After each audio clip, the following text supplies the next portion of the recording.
I thought my nursing school graduation would finally be my moment. 4 years of studying, clinical rotations, and proving myself in one of the hardest programs in the state. Then my mother stood up to give a speech and said the words that shattered me.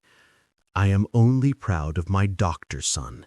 The other one is just a nurse." The auditorium went silent. I wanted to disappear.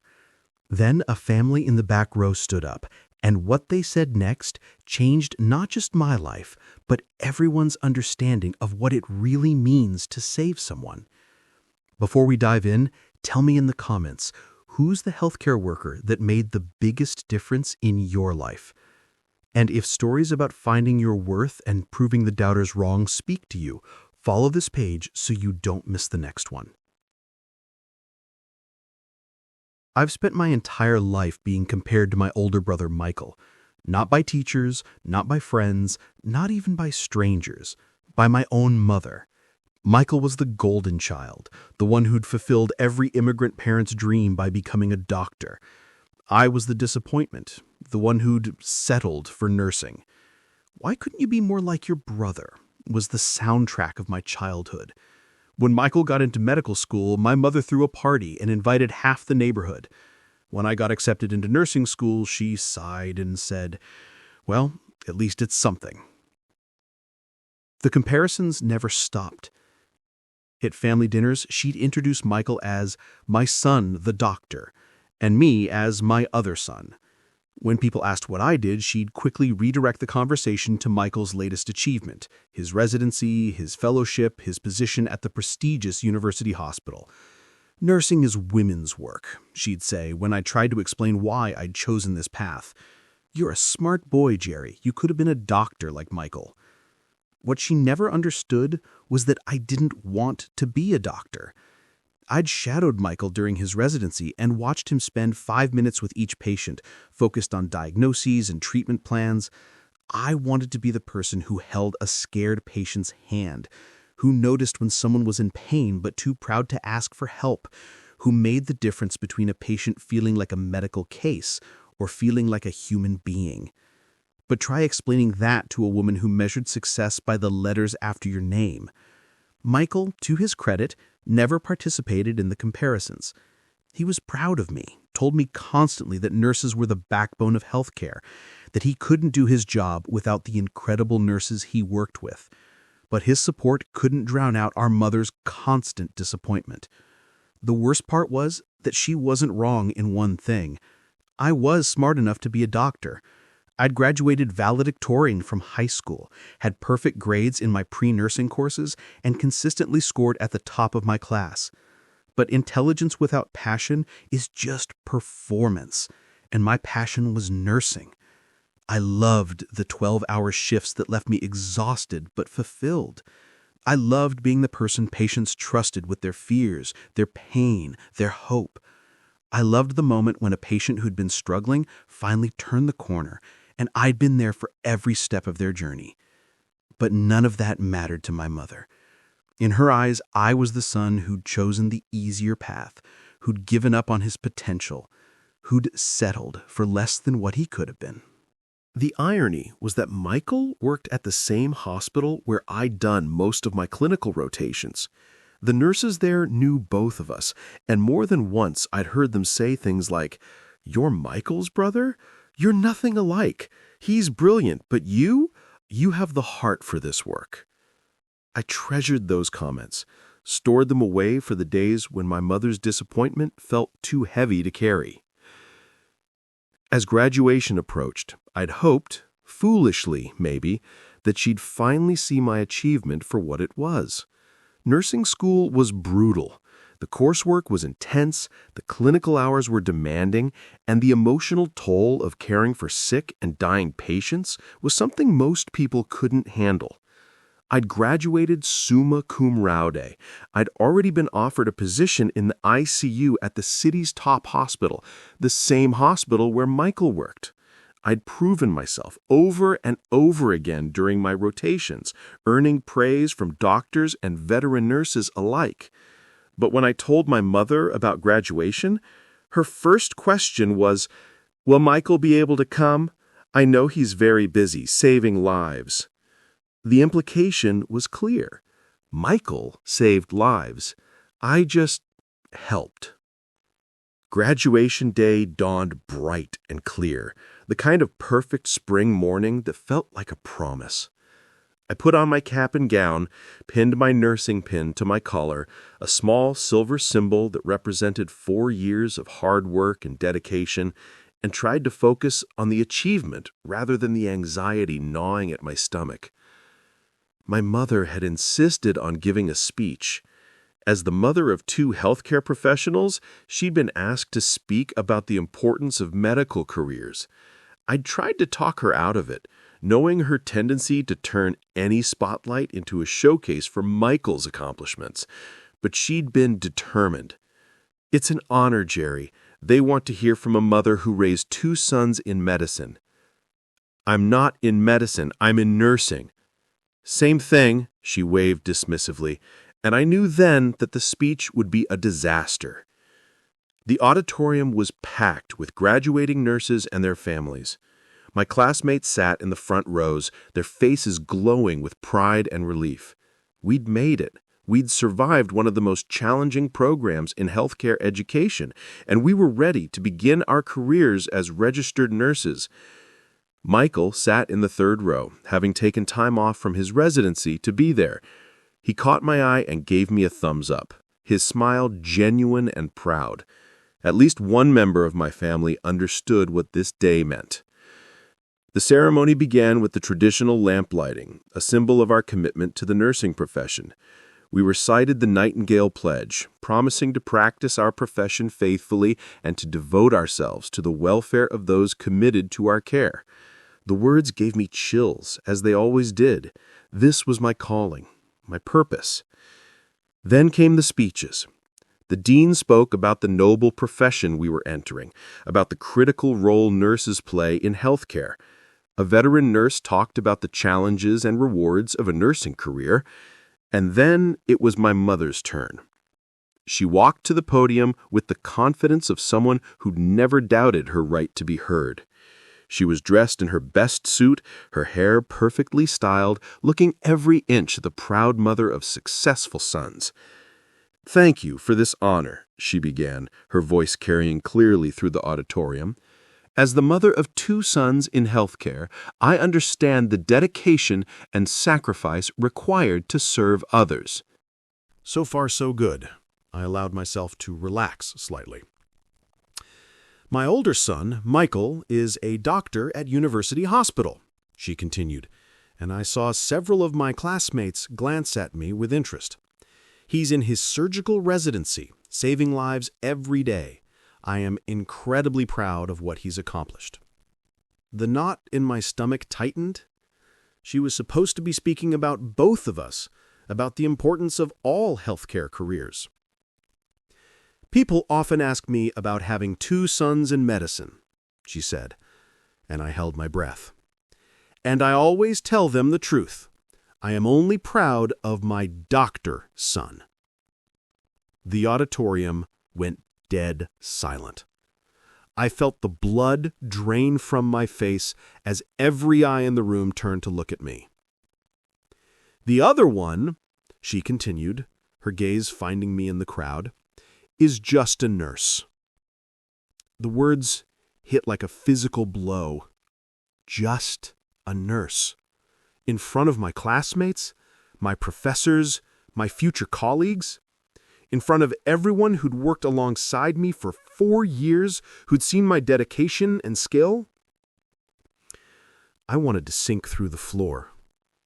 I wanted to disappear. The silence stretched on, heavy and uncomfortable, as my mother continued her speech about the importance of real medical careers and the pride she felt in her successful son. Michael's face was a mask of horror and anger. Several of my classmates were staring at my mother with open shock, but I just sat there, frozen, as the woman who was supposed to love me unconditionally publicly declared that my life's work was worthless. Then, from the back of the auditorium, I heard the scrape of chairs being pushed back. A family was standing up, a middle-aged couple and a teenage girl. The girl was thin, pale. "Excuse me," the father called out, his voice carrying over my mother's speech. "I'm sorry to interrupt, but I think there's something everyone needs to hear." My mother stopped mid-sentence, clearly annoyed at the interruption. The family in the back, the Hendersons, I realized with a start, began walking down the aisle toward the front of the auditorium. I knew them. I knew their daughter, Stella. "I'm sorry," my mother said into the microphone, "but this is a private ceremony." "My name is Samuel Henderson," the father said, his voice strong and clear. "This is my wife, Linda, and our daughter, Stella, and we need to tell you about Jerry." Stella, 16 years old, admitted to the ICU 6 months ago with a rare autoimmune condition that had baffled the medical team. I'd been assigned as her primary nurse during my final clinical rotation. "Jerry isn't just a nurse," Samuel continued, his voice growing stronger. "Jerry saved our daughter's life." The auditorium was completely silent now. My mother stood frozen at the podium, the microphone still in her hand. "Stella was dying," Linda Henderson said, her voice breaking slightly. "The doctors had tried everything. They told us to prepare for the worst. She hadn't spoken in 3 days, hadn't eaten in a week. The medical team was talking about comfort care." I remembered those dark days. Stella had been unresponsive, her body shutting down despite the best efforts of the medical team. The doctors were running out of options, and her parents were running out of hope. "But Jerry didn't give up," Stella said, her young voice carrying clearly through the auditorium. "He noticed things the doctors missed. He saw that my breathing changed when my mom played music. He realized I could hear everything even when I couldn't respond." I had noticed. It was subtle, a slight change in her respiratory pattern when her mother hummed, a barely perceptible movement of her fingers when her father read to her. The monitors didn't pick it up, but I'd spent 12 hours a day at her bedside. I knew her rhythms better than anyone. "Jerry advocated for us when we couldn't advocate for ourselves," Samuel continued. "He questioned the medication dosages. He suggested alternative treatments. He fought for our daughter when the medical team was ready to give up." "He held my hand when I was scared," Stella added. "He talked to me even when everyone said I couldn't hear. He made me feel like I was still a person, not just a patient." The memory came flooding back. I'd spent hours talking to Stella, telling her about my day, about the weather, about anything that might reach her. I'd played her favorite music, helped her parents understand her care plan, and yes, I'd questioned some of the medical decisions when something didn't feel right. The doctors wanted to increase her sedation. They said it would make her more comfortable. But Jerry noticed that she seemed more alert when the sedation was lighter. He convinced the team to try a different approach. That had been the turning point. With reduced sedation, Stella had begun to show more signs of awareness. Her body had started responding to treatment. Slowly, gradually, she had begun to heal. "Jerry didn't just follow orders," Samuel said, his voice growing emotional. "He thought, he observed, he cared. He saw our daughter as a whole person, not just a collection of symptoms." "The doctors were brilliant," Stella said, looking directly at my mother. "But Jerry was the one who never stopped believing I could get better. He was the one who made sure I felt human when I couldn't even move." The auditorium was completely silent, except for the sound of people crying.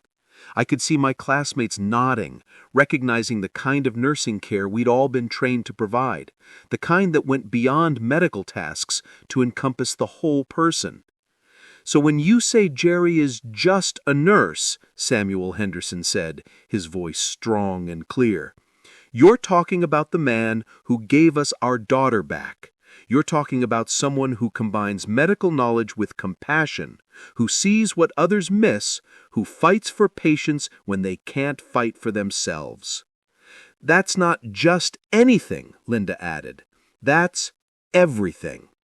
Stella looked directly at me, her eyes bright with tears. "Thank you, Jerry," she said, "for seeing me when I couldn't see myself." The auditorium erupted in applause. My classmates were on their feet, cheering.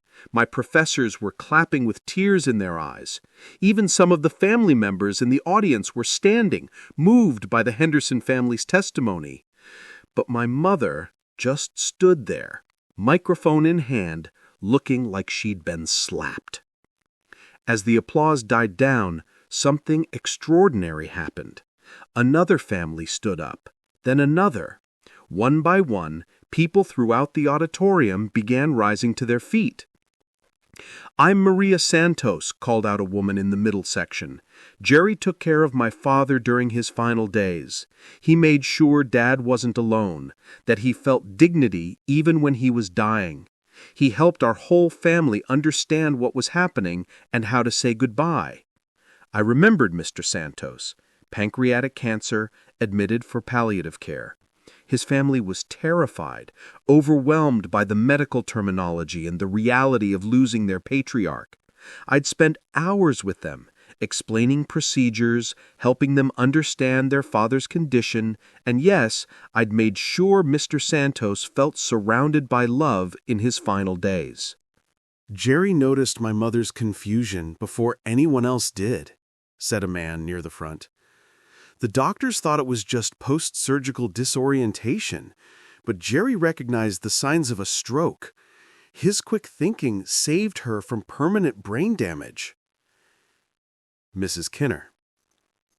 Post-operative complications that the medical team had initially attributed to anesthesia effects.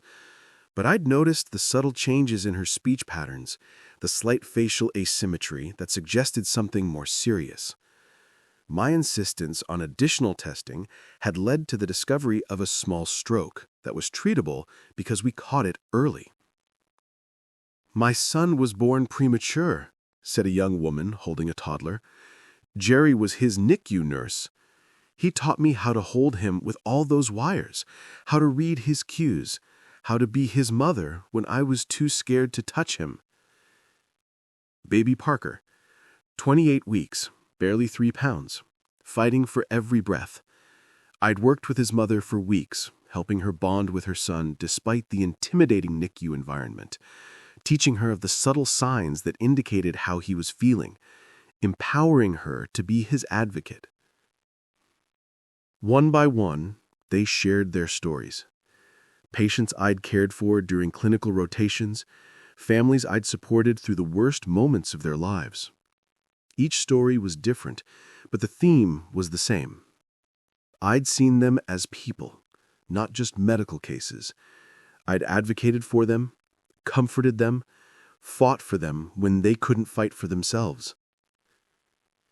My mother stood at the podium, her face growing paler with each testimony. The microphone hung forgotten in her hand as story after story painted a picture of nursing that was nothing like the diminished version she'd presented. "Jerry saved my grandmother's life," said a young man I recognized as a hospital volunteer.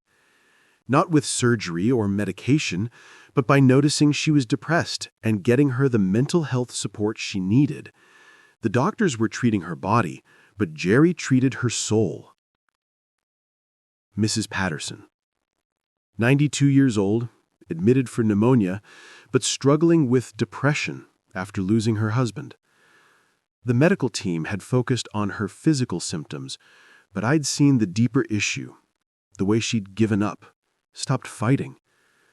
I'd connected her with the hospital chaplain, arranged for music therapy, helped her find reasons to keep going.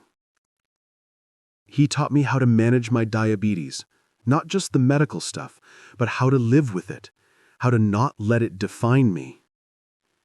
He held my hand during my first chemotherapy session, made me feel brave when I was terrified. He noticed my daughter's allergic reaction before it became life-threatening, said another parent. The stories kept coming. Patients whose pain I'd managed not just with medication, but with positioning and comfort measures. Families I'd educated about their loved one's condition. Colleagues I'd supported during difficult cases. Each story was a thread in a tapestry I hadn't realized I'd been weaving throughout my education.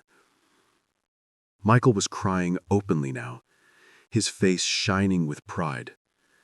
My classmates were looking at me with new respect, many of them nodding as they recognized their own experiences in the stories being shared.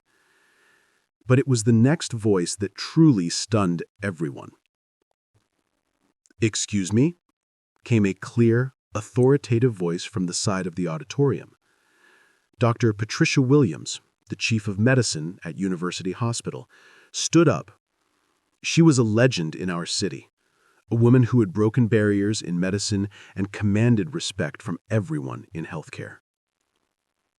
"I've been listening to these testimonials," Dr. Williams said, walking towards the front, "and I feel compelled to add my perspective as someone who's worked with both of Mrs. Ito's sons." My mother's face went white.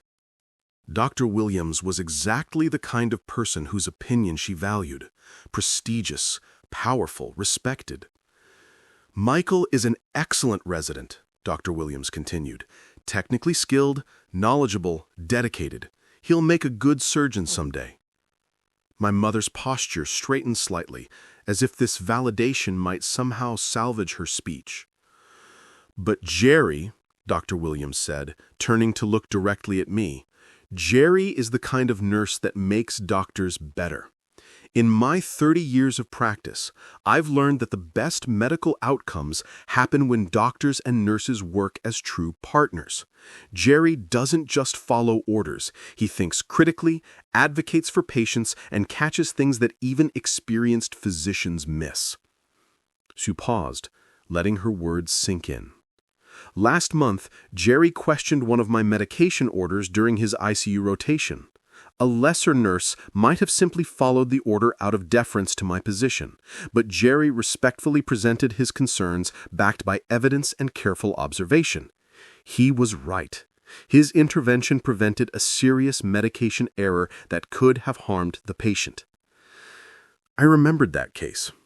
Dr. Williams had ordered a standard dosage of a cardiac medication, but I'd noticed that the patient had subtle signs of kidney dysfunction that weren't reflected in the most recent lab values. The standard dose could have been dangerous for someone with compromised kidney function. "That's what excellent nursing looks like," Dr. Williams continued. "It's not just anything.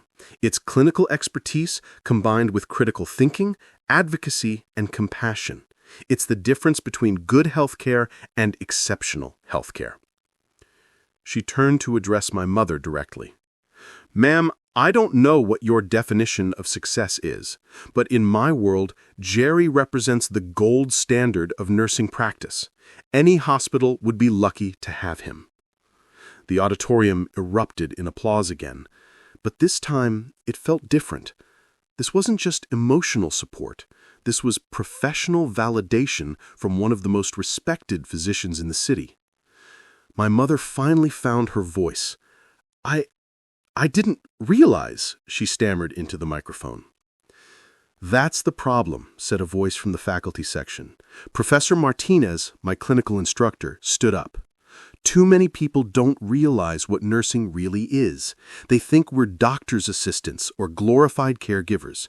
But nursing is a science. It requires critical thinking, clinical judgment, and specialized knowledge that's different from, but equal to, medicine." Jerry scored in the top 1% on his NCLEX exam. His clinical evaluations were outstanding. He's been accepted into our accelerated BSN to MSN program with a full scholarship. In 2 years, he could be a nurse practitioner providing primary care to underserved populations. I hadn't told my mother about the scholarship. I had been planning to surprise her after graduation, hoping that maybe advanced education would finally earn her respect. Furthermore, Dr. Williams added, the hospital has been so impressed with Jerry's performance that we're offering him a position in our cardiac ICU, one of the most prestigious nursing positions in the hospital. Starting salary is $85,000 with full benefits and tuition reimbursement for continued education. The number hung in the air. It was more than many doctors made in their first year of residency, more than my mother had ever imagined a nurse could earn. But the money wasn't what mattered. What mattered was the recognition, the validation, the understanding that nursing wasn't a consolation prize. It was a calling that required intelligence, skill, and dedication. My mother stood at the podium, the microphone shaking in her hand. For the first time in my life, she was speechless. After the ceremony, as families gathered for photos and congratulations, Dr. Williams approached me with an expression I couldn't quite read. "Jerry," she said, "walk with me for a moment." We stepped outside into the late afternoon sunshine, away from the crowd of celebrating families. She was quiet for a moment, watching the graduates pose for pictures with their loved ones. "That was quite a testimonial in there," she said finally. "I'm still processing it," I admitted. "I had no idea so many people... I was just doing my job." "That's exactly why you're exceptional at it," she said. "You don't see what you do as heroic or special. You see it as necessary. That's the mark of someone who truly understands nursing." She turned to face me fully. "Jerry, I have a proposition for you, something I've never offered to a new graduate before." My heart started beating faster. "What kind of proposition?" "The hospital has a partnership with the medical school. We occasionally offer full scholarships to exceptional nurses who want to pursue medicine. Full tuition, living stipend, guaranteed residency position upon graduation.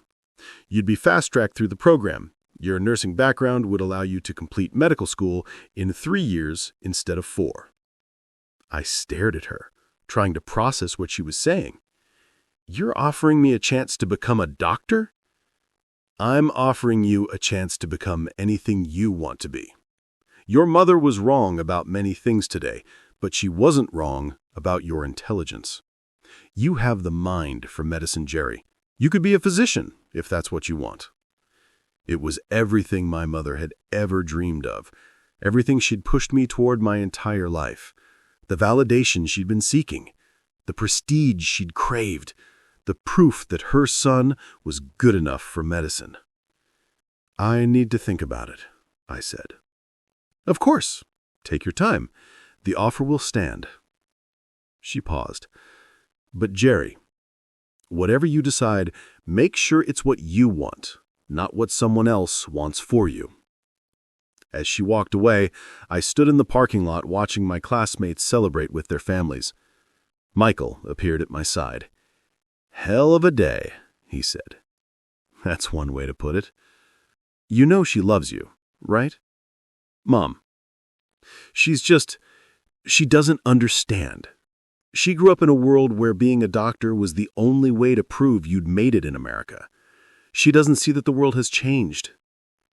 "I know, but it still hurts." "I know it does." He was quiet for a moment. "What are you going to do about Dr. Williams' offer?" I looked at him in surprise. "You heard that?"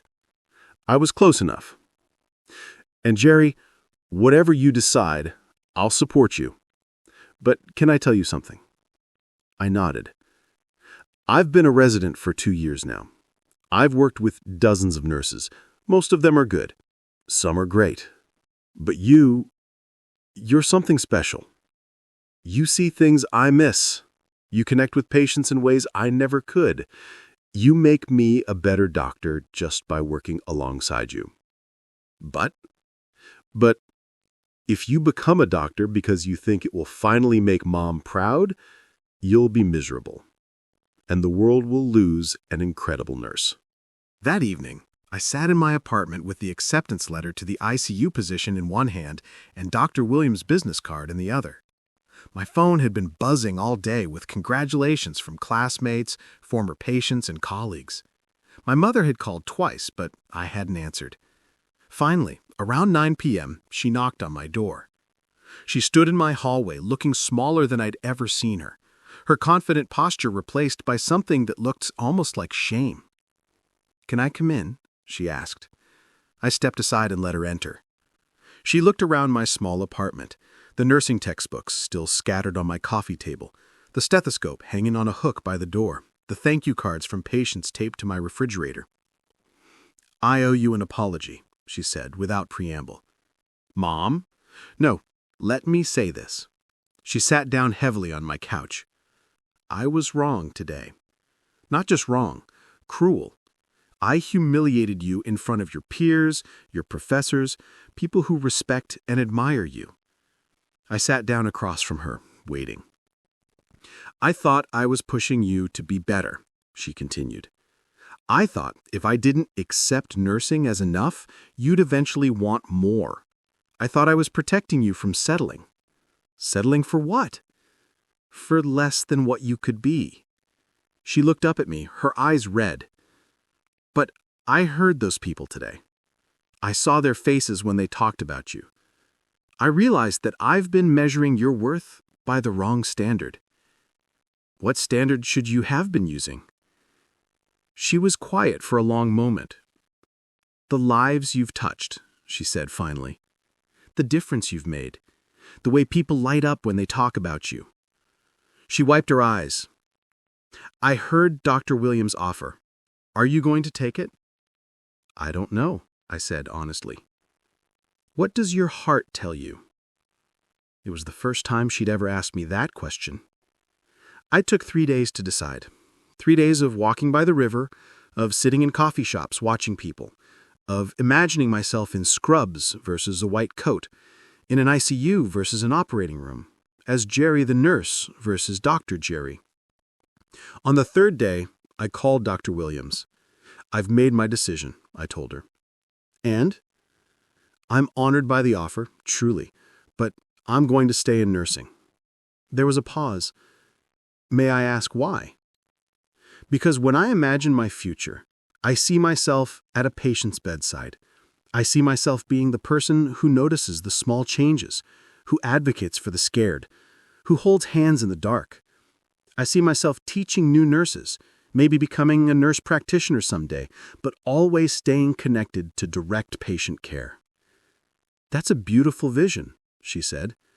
"And Jerry, for what it's worth, I think you're making the right choice. We need nurses like you. We need people who choose this profession not as a stepping stone to something else, but as a destination worth reaching." That Saturday, I invited my mother to lunch. We met at a small cafe downtown, the kind of place where the waitresses call you honey and the coffee comes with free refills. I turned down the medical school offer. I told her over sandwiches that neither of us was really eating. She nodded slowly. "I figured you might." "Are you disappointed?" She was quiet for a long moment, stirring sugar into coffee that was already sweet enough. "I'm proud of you," she said finally. "For turning down medical school?" "For knowing who you are." She looked up at me. "Jerry, I spent so many years trying to make you into what I thought success looked like that I never stopped to see what success actually looked like on you." "And what does it look like?" Like a young man who saves lives, not with a scalpel, but with attention. Like someone who sees people when they feel invisible. Like a son who chooses compassion over prestige. She reached across the table and took my hand. Like someone I should have been proud of all along.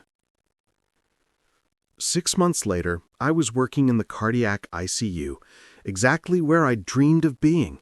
My patients were people whose hearts were failing, who were fighting for every beat. It was intense, demanding work that required every bit of knowledge and skill I'd developed. My mother visited the hospital one afternoon, bringing lunch for both Michael and me. She watched me work for a few minutes, checking monitors, adjusting medications, talking quietly with a patient who was scared about an upcoming procedure. "You were right," she said, as we ate sandwiches in the break room. "About what?" "This is where you belong." She gestured toward the ICU. "I can see it in the way you move, the way the other nurses look to you, the way patients' faces change when you walk into their rooms." "It's just work," I said, but I was smiling. "No," she said firmly, "it's a calling, and I'm sorry it took me so long to see the difference." That evening, I updated my social media profile. Under Occupation, I wrote, "Registered Nurse, Cardiac ICU.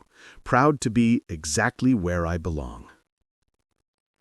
The comments poured in from former patients, colleagues, classmates, but the one that mattered most was from my mother. "Proud of my son, the nurse. Art."